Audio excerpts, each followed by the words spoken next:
Hello, Sula here from MistyHilltops.com. Thanks for stopping by. In this video, I'm working on a 4x6 mini album spread titled Hello Fall, and I'm using the digital version of the collection Hello Autumn by Carta Bella and then some stamps and dies. This one mostly though has just elements from the collection. So here I'm starting with some paper flags that I'm gluing on the left spread of the left page of the spread. And I still run a card around the edges just to roughen things up a little bit and so make it so that it pops a little more. And then I have these two strips of paper. I didn't need to rough up any edge here. I don't usually roughen up the edges on the outside edges of any page that I create. Those I want to be flat and even, but I do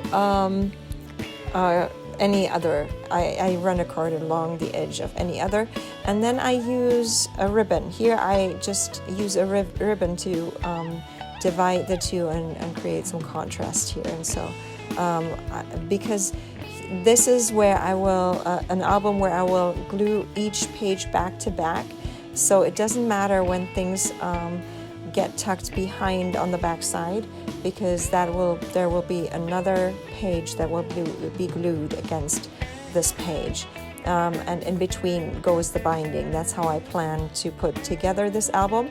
So this is the early stages. I'm still creating the pages, so once all the pages are created, then I can glue the album together as is. I haven't even cut out the binding for this one, but that's fine.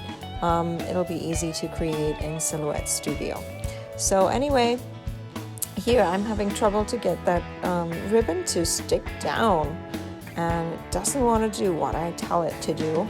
And usually my glue works pretty well, but in this one instance, it wasn't trying to do it. This is actually a die cut piece from the Tim Holtz collection, chapter 3, I think it is, the one that I used as a frame. And so it was just the right size for the photo that I have for this page, so I decided it cuts off a little bit of the photo around the edges, but there was still enough in the photo that you can see. So I was okay with that. And here I use a stapler. Again, the back side will be glued against another page, so it doesn't really matter when things stick out there. I should even be using my sewing machine a little more for this, because for once this is where like a traveler's notebook, I really work back to back on the same cardstock, but here it's every page gets its own piece of cardstock as a back, and so that should work just fine with sewing and all the other things. Here are a few more elements that I am adding to this page.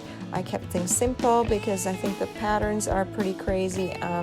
There isn't so much to this. These pages are small. They're just 4x6 sizes, and so I don't like it when it goes too crazy there and too much is going on my pages. So this is it. I'm going to leave you with some more close-ups. I hope you enjoyed this video. Give it a thumbs up if you did. Consider subscribing, and I hope you have a great day. Thanks for watching. Bye.